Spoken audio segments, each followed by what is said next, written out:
ఇట్లా మన ఆడబిడ్డల కళ్ళల్లో ఆనందం చూడనీకే మనకు ప్రజా పాలన వచ్చిన మన ప్రభుత్వం వచ్చింది. అరే మొత్తానికి మన మంత్రులందరూ కలిసి మన ఆడబిడ్డల జీవితంలో వెలుగు నింపుతున్నారు. ఇది కదా అసలైన ప్రజా ప్రభుత్వం అంటే. జై రామ.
మన ప్రజలు ఏది కోరి తీసుకొచ్చిన ప్రజా ప్రభుత్వం వచ్చింది.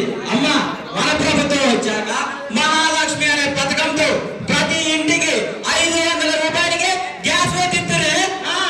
గంతేగాచ్చినమ్మా గృహజ్యోతి అనే పథకంతో 200 యూనిట్ల కరెంట్ ఉచితంగా వేస్తుంది మన ప్రజా ప్రభుత్వం.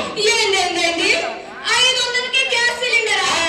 200 యూనిట్ల ఉచిత కరెంటా?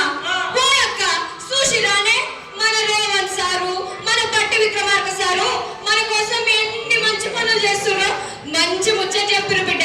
మనకి ప్రజా